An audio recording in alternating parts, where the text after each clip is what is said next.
participer sur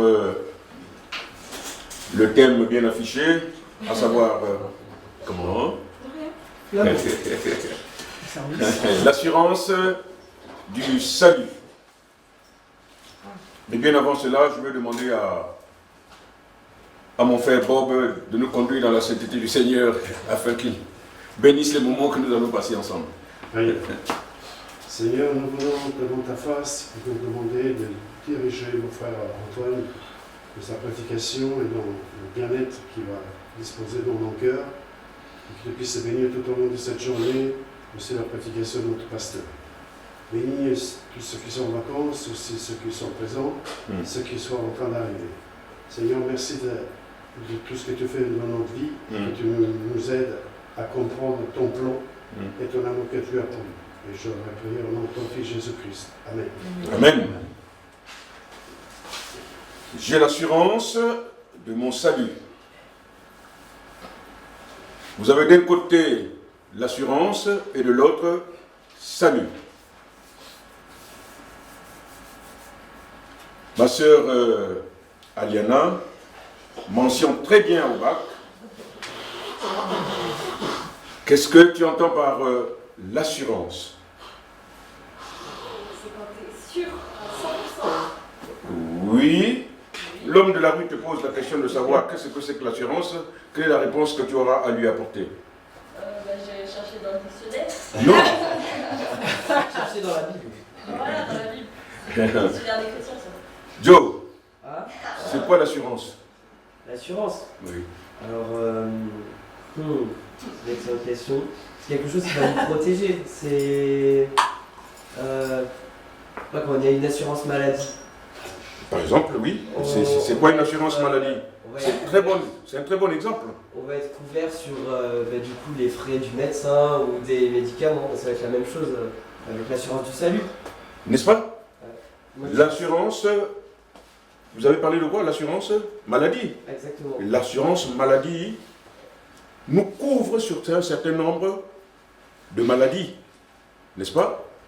Et suivant les cotisations que nous effectuons mensuellement, n'est-ce pas? Ceci nous permet, n'est-ce pas, d'être couverts. Et il en est autant aussi pour le salut. Mais je pense que c'est un très bon Exemple. exemple. C'est un très bon exemple. Mais donc ça nous couvre pendant nos vies, mais enfin, même avec l'assurance maladie, un jour on va mourir. N'est-ce pas? Donc le salut, c'est pas simplement pour nous protéger pendant nos vies, mais et l'hospitalisation, mais le salut, c'est aussi, parce que ça commence maintenant, donc c'est comme ça, mais c'est aussi quand nos corps meurent, on continue d'être sauvé. C'est comme l'assurance maladie continue après nos morts. Et donc c'est pourquoi c'est même plus magnifique que l'assurance maladie, qu'il continue pour toujours, pour l'éternité. On ne peut pas Oui, la vas-y, perdre. Amy. On ne peut pas la perdre. Amen.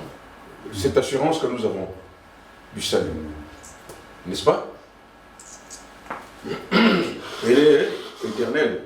Alors que l'assurance maladie ou bien l'assurance vieillesse est toute relative. Le jour où vous cessez de cotiser, vous n'êtes plus couvert. Alors qu'avec le salut,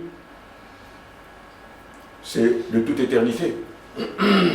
Notre étude de ce jour porte sur l'assurance du salut. Et l'assurance maladie, on n'a pas de mutuelle. C'est peut-être stupide, vous pouvez nous aider à trouver une mutuelle, mais on n'a pas de mutuelle. Parce que pour avoir une mutuelle, c'est nous qui doit payer. Mais pour le salut, C'est pas nous. c'est pas nous. Non. C'est Jésus qui a payé. Amen, amen. Donc, j'ai pas de mutuelle, mais j'ai Jésus-Christ. Amen. Amen. Il y a le salut de maladie physique et le salut pour l'âme, Exact. la garantie de l'âme. Amen. Amy, tu as levé le doigt, tu voulais dire quelque chose? D'accord. Donc il s'agit de l'assurance du salut. Donc, j'aime bien que nous ayons tous la même connaissance des mots, de façon à ce que lorsqu'on parle, qu'on comprenne. J'aurais pu parler du salut alors que d'autres peut-être ne saisissent pas ce que c'est que le salut. J'aurais pu parler de l'assurance, peut-être que certains comprendraient plutôt l'assurance automobile. Donc, notre étude de ce matin porte sur l'assurance du salut. Avant d'entrer dans le vif du sujet, il convient, au préalable, de définir ce que l'on entend par le vocable assurance. D'après le dictionnaire Larousse, l'assurance est un sentiment absolu. L'assurance est un sentiment d'absolue certitude. Confiance en soi, comme le disait Jonathan tout à l'heure. Avoir de l'assurance. Garantie accordée par un assureur à un assuré de l'indemniser d'éventuels dommages moyennant une prime ou une cotisation. Assurance sociale. Système d'assurance destiné à garantir les personnes contre la maladie, contre la vieillesse. Il existe différents types d'assurance, exemple, l'assurance crédit ou bien l'assurance vie. Pour l'auteur Sperry Schaffer, l'assurance a trait à une confiance personnelle en un salut actuel. Et d'après l'auteur Charles Raillery, l'assurance est la prise de conscience que l'on possède la vie éternelle. Pour le nouveau dictionnaire biblique, l'assurance du salut est la certitude du salut. L'étude sur l'assurance du salut est d'un intérêt capital en ce qu'elle permet de rassurer les chrétiens en proie au doute et le manque d'assurance qui les conduit dans des tourments, remettant souvent en question leur foi. Pour mieux appréhender la question, il convient d'examiner dans une première partie la certitude du salut, tandis que la deuxième partie traitera de la perte ou non du salut. La certitude du salut. Il est vrai qu'à un moment ou à un autre de la vie du chrétien, celui-ci peut être confronté au doute quant à son salut.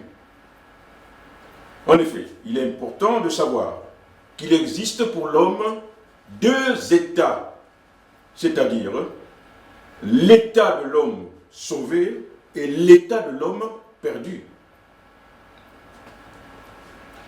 Par-dessus tout ceci, la question centrale est celle de savoir si le croyant peut être sûr de son salut. À cette question, l'Église catholique romaine répond par la négative. D'après elle, nul ne peut savoir de façon certaine et infaillible qu'il a obtenu la grâce de Dieu. Et ça, ils l'avaient décidé lors de leur concile de Trente, en session, vous le trouverez en session 6, chapitre 9, de la justification. En effet, beaucoup d'autres théologiens disent aussi que nous ne saurons si nous sommes sauvés que dans l'autre monde. Mais je peux bien vous assurer que tout cela est erroné et contraire aux Écritures. Selon la Bible, l'assurance du salut repose sur deux preuves, à savoir la communication d'une vie nouvelle par l'Esprit qui vient demeurer dans le croyant et la véracité de la parole de Dieu. La communication d'une nouvelle vie par l'Esprit Saint de Dieu. La Bible déclare dans l'Évangile selon Jean, en son chapitre 3 et au verset 16, je cite, « Car Dieu a tant aimé le monde qu'il a donné son Fils unique afin que quiconque croit en lui ne périsse point, mais qu'il ait la vie éternelle. » Et dans le chapitre 5 et au verset 17 de la deuxième épître aux Corinthiens, on peut lire « Si quelqu'un est en Christ, il est une nouvelle créature. Les choses anciennes sont passées. Voici, toutes choses sont devenues nouvelles. » En effet, lorsque nous sommes sauvés, nous sommes devenus une nouvelle créature en Christ. On ne change pas le physique, mais spirituellement nous sommes changés. Le jour même où nous nous sommes convertis à Jésus-Christ. Et on remarque aussi une différence de coup avec beaucoup de religions dans le monde qui ont, comme l'Église catholique dans leur romaine, où ils disent, en fait, vous n'êtes pas sûr d'aller au ciel. Donc du coup, ça crée un esprit de peur. Et du coup, il faut faire beaucoup de bonnes choses. Pourquoi? Pour pouvoir trouver la grâce de Dieu, pour pouvoir atteindre Dieu. Donc du coup, on ne sert pas Dieu par amour et reconnaissance pour ce qu'il a fait pour nous, mais par la peur. Il faut que je fasse des bonnes choses dans la vie, comme ça, peut-être, j'aurai plus de chance à aller au ciel. Or que la Bible dit, c'est pas par les œuvres qu'on est sauvé. C'est par la grâce de Dieu et la foi en lui. Et grâce à ça, et son Saint-Esprit qui vient habiter en nous, qui crée cet amour et cette reconnaissance pour tout ce qu'il a fait pour nous. Ensuite, on est changé, on est des nouvelles créatures et on veut le servir. Pas par obligation ou de peur, mais par amour et reconnaissance. Merci pour tous ces éclaircissements. Une fois converti, l'Esprit Saint de Dieu vient demeurer en nous. Et c'est cet Esprit Saint qui nous conduit tout au long de notre existence, selon la vérité, parce qu'il est notre nouveau pédagogue, notre nouveau enseignant.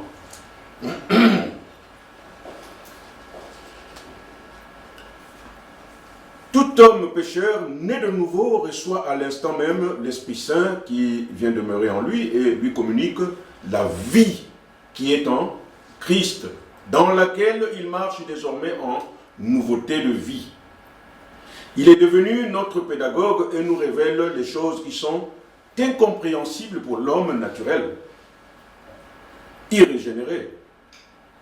Par l'Esprit, nous avons la connaissance de Dieu comme Père et à qui nous pouvons adresser nos diverses requêtes par son Fils Jésus-Christ.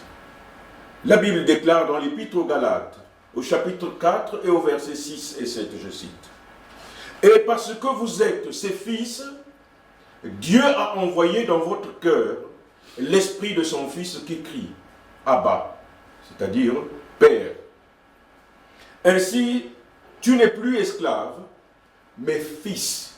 Et si tu es fils, tu es aussi héritier de Dieu par Christ. » Y a-t-il une question? Pasteur, je te vois faire un geste de la main. Mais je crois qu'il faut oui, vas-y. Qu'on peut éteindre l'esprit, on peut l'attrister, on peut ne pas l'écouter. Ça, c'est ce que nous verrons dans la deuxième partie. La perte ou non de notre salut. Mais ça n'empêche pas de le dire à présent. Il est important de souligner que le chrétien ne doit jamais oublier le fait que l'Esprit Saint en lui, c'est Christ en lui, et Christ en lui, c'est Dieu en lui. Puisqu'ils sont saints, nous devons marcher dans la lumière, en sainteté de vie, en vue d'expérimenter la communion avec le Père et avec le Fils. L'enfant de Dieu doit refléter la vie en Christ au travers le fruit de l'Esprit, cité dans l'Épître aux Galates, au chapitre 5 et au verset 22, que nous connaissons tous. Mais le fruit de l'Esprit, c'est l'amour, la joie, la paix, la patience, la bonté, la bienveillance, la foi, la douceur, la maîtrise de soi. Toutes ces grâces, le chrétien, le croyant en Jésus-Christ, devait les refléter, puisque l'Esprit en nous nous a communiqué la nouvelle vie en Christ, et automatiquement nous devons refléter toutes ces grâces.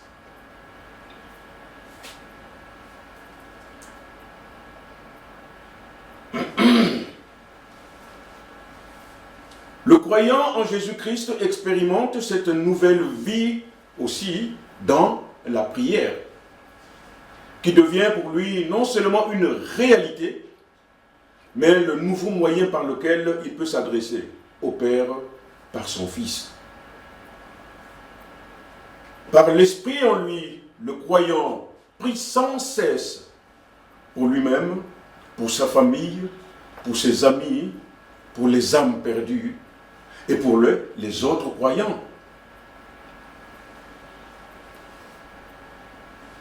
C'est ça qui crée la différence entre l'homme perdu et l'homme sauvé.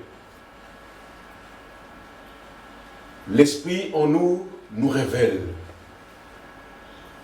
l'importance de prier pour les autres. La prière était aussi l'un des ministères de Christ pendant qu'il était sur terre. Et il continue. Puisqu'il est notre intercesseur. Toutes les fois que Satan vient dire à Dieu, « T'as vu ce que Sean a fait?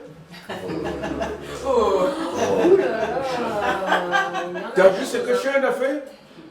Et notre avocat défenseur dit, « Non, Père, ne la regarde pas comme ça puisqu'elle est derrière moi. Sean est juste. J'ai payé tout et tout était accompli. »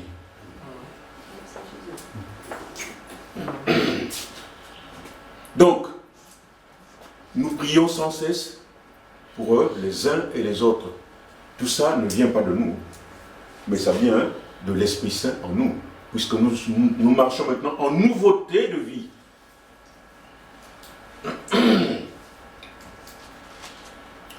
Regardez l'amour que nous avons pour les âmes perdues.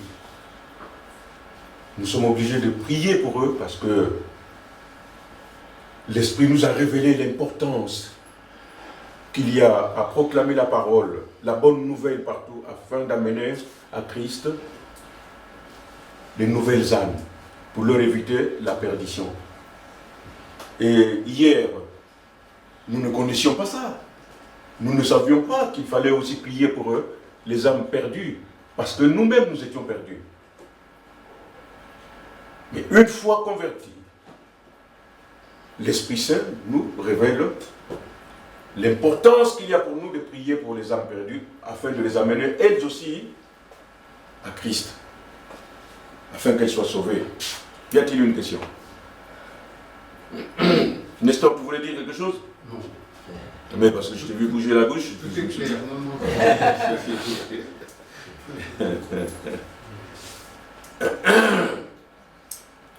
Par l'Esprit, le croyant est conduit à chaque instant de son existence selon la vérité. Il a désormais par l'Esprit qui lui est ouvert la capacité de comprendre les Écritures et goûter aux diverses richesses y contenues. Ainsi, on peut lire dans la première épître de Jean, en son chapitre 2 au verset 27 et 28, je cite, « Quant à vous, l'onction que vous avez reçue de Christ demeure en vous, et vous n'avez pas besoin qu'on vous enseigne. Au contraire, puisque la même onction vous enseigne sur toute chose, qu'elle est véridique et dépourvue de mensonges, vous demeurerez en lui comme elle vous l'a appris. Hier, si la Bible était pour nous un livre ordinaire comme tout autre livre, aujourd'hui nous n'avons plus la même considération de la Bible. Elle est pour nous un livre dans lequel est contenue la parole de Dieu. Et si hier, j'ai pu la lire, la Bible, mais je la lisais avec une vision humaine, une simple vision humaine. Et avec cette vision humaine, j'étais incapable de comprendre ce que ça veut dire. Oui, Amy? Oui, j'ai vu un témoignage, je crois, hier. Enfin, c'était un homme chrétien qui essayait de témoigner de Dieu. Et ben, c'était un jeune homme, je ne sais pas s'il était athée ou quoi, mais pour lui, il disait, il a dit maintenant la Bible c'est qu'un livre d'histoire en fait. C'est qu'un livre avec des histoires, ça raconte des histoires. Pourquoi? Parce qu'il n'avait pas le Saint-Esprit en lui. Amen. Il n'avait pas cet esprit de voir Amen. ce que c'est vraiment. Amen. Des fois, arrive que la Bible, c'est pas parce que il y en a qui ne la comprennent pas encore qu'elle est difficile à comprendre. L'Église, c'est un livre d'histoire que nous ne comprenons pas. Et des fois, c'est nous-mêmes, soyons honnêtes. Des fois, il y a des versets qu'on ne comprend pas. Oui. Parce que ça veut dire autre chose, d'une manière, la comprendre d'une autre. Et pour le non-chrétien, quand il n'a pas compris faire la vie, le livre, il dit c'est un livre d'histoire. Il y a plein de personnes, soit catholiques, oui, mais il y a une différence entre nous, les chrétiens. C'est vrai que quelquefois, il y a des choses qu'on ne comprend pas, mais c'est la parole de Dieu pour nous. Oui, même si on ne comprend pas. J'ai pas dit qu'il n'est pas la parole de Dieu. Non, mais je dis la différence entre le non-croyant et le croyant. Oui, d'accord. C'est qu'il y en a un qui va le lire dire c'est pas la parole de Dieu, et le croyant va dire si. Il faut expliquer des fois. Ah oui, tout à fait. Parce que ça a été compliqué aussi pour nous avant d'être chrétiens. Oui, tout à fait, parce qu'on n'avait pas le Saint-Esprit. On ne savait rien. Saint-Esprit. Il est là, quand une personne non chrétienne vient à l'église, elle regarde autour, elle regarde les chrétiens, elle écoute la prédication, les choses, tout ça. Et au fur et à mesure, il va comprendre doucement. Quand elle a entendu la prédication, de lire la Bible, c'est autre chose, les chants, tout ça. Donc là, le Saint-Esprit, dans la personne chrétienne, elle va l'encourager à comprendre certaines choses. Pasteur, tu veux bien les séparer les deux? mais non, mais c'est pour... on a besoin les uns des autres. On a besoin de poser des questions. On a besoin de venir ici pour poser des questions. La réunion de prière. C'est ce que beaucoup de croyants, beaucoup de chrétiens ne comprennent pas. Ce que tu dis, c'est la vérité. Les gens pensent qu'il suffit, j'ouvre la Bible, le pasteur, prédication. Vous le cueillez à la sortie, vous dites, quel a été le message du pasteur? Parfois, il ne sait pas. Parfois, il ne sait pas. Hein? Mais ce que Amy et Robert, ce que vous venez de dire, c'est la vérité. Nous-mêmes, hier, nous étions dans ce même état. Nous ne comprenions pas la Bible. On ne la comprenait pas. Mais cela ne veut pas dire que nous la comprenions aujourd'hui en totalité. Il y a des passages qui... On a besoin, soit du témoignage de Xavier, d'Émile, de Martin, de Nestor. À ce moment, il y a la lumière qui surgit. Ah bon, voilà ce que ça voulait dire. N'est-ce pas? Mais nous comprenions cela simplement parce que c'est l'Esprit Saint en nous qui nous ouvre notre petit esprit pour accéder à cette compréhension. Et aussi, je pense le fin pour vouloir comprendre mieux. Donc c'est prendre la vie pour comprendre. Et même à la fin de nos vies, on va être des choses qu'on ne comprend pas. Mais un fin, une soif pour connaître Jésus. Amen. Pour comprendre et connaître sa parole. Et poser des questions, faire un peu de recherche, écouter les louanges. Donc, parce qu'on est animé, c'est pas, on est vivant. Et c'est pas seulement le dimanche. Et donc c'est pourquoi on a vraiment besoin d'être dans une église. Parce que toute seule, après quelques semaines, on devient comme un peu froid. Bien sûr. On a besoin des autres pour l'encouragement. Donc le passage que nous venions de lire, à savoir l'épître de Jean au chapitre 2 et au verset 27 et 28, est très important. C'est une assurance pour nous. C'est une assurance pour nous parce que l'onction est en nous. N'est-ce pas? Elle demeure en nous, cette onction. Et l'onction en nous, c'est l'Esprit Saint en nous. L'Esprit Saint en nous, c'est Christ en nous. Et si Christ est en nous, c'est Dieu qui est en nous. Et tout ceci nous donne justement, comme le disait la sœur Sean ici, la soif de toujours connaître. La perception des Écritures pour le croyant. Excuse-moi, c'était Jean, combien les références? C'était 1 Jean 2, 27, 28. La perception des Écritures pour le croyant a complètement changé, c'est ce que nous étions en train de dire tantôt. Bien avant notre vie nouvelle en Christ, la Bible était un livre comme tout autre livre, dans lequel plusieurs histoires sont rapportées. L'homme naturel a la conception humaine des choses de Dieu qui sont une folie pour lui. L'apôtre Paul nous le dit. Par l'Esprit, nous avons une nouvelle compréhension du péché, de sa gravité et surtout du prix payé à la croix pour nous par le Fils de Dieu. Le sang de son Fils unique a bien aimé, le sang de son Fils unique et bien aimé était la chose la plus précieuse aux yeux de Dieu. Cependant, il fut donné en rançon pour l'homme pécheur. Lui qui était sans péché, Dieu l'a fait devenir péché pour nous. Donc, le péché, nous avons une nouvelle notion du péché. Hier, nous ne connaissions pas le péché. Mais aujourd'hui, l'Esprit Saint nous révèle ce que c'est que le péché. La gravité du péché. Ce que, par le péché, plutôt ce que le péché nous empêche d'avoir, sinon d'accéder. Parce que par le péché, n'oublions pas que nous sommes séparés de Dieu par le péché. Et je pense maintenant, c'est plus difficile que peut-être dans une autre génération, parce que la moralité, c'est un peu, pour moi, c'est la vérité.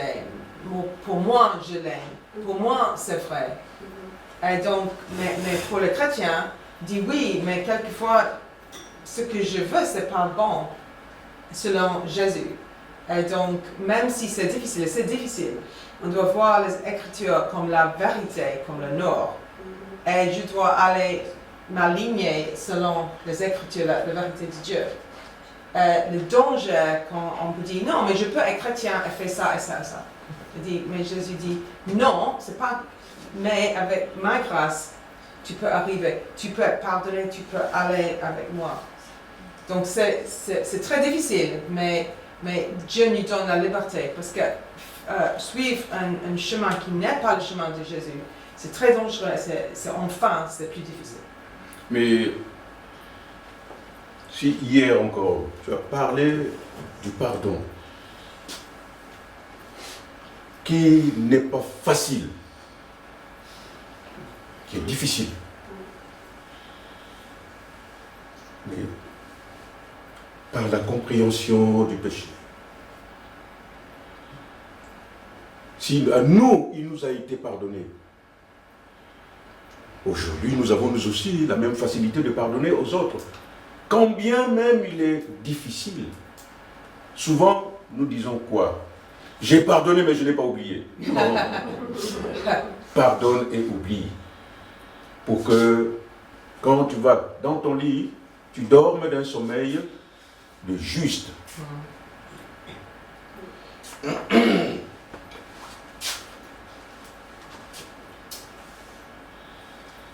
Connaissant à présent ces choses, On va continuer prochainement. Je suis désolé de vous dire que le pasteur me regarde d'un œil vigilant parce qu'il est 45. Merci de m'avoir supporté. Merci. Merci. C'est l'enseignement.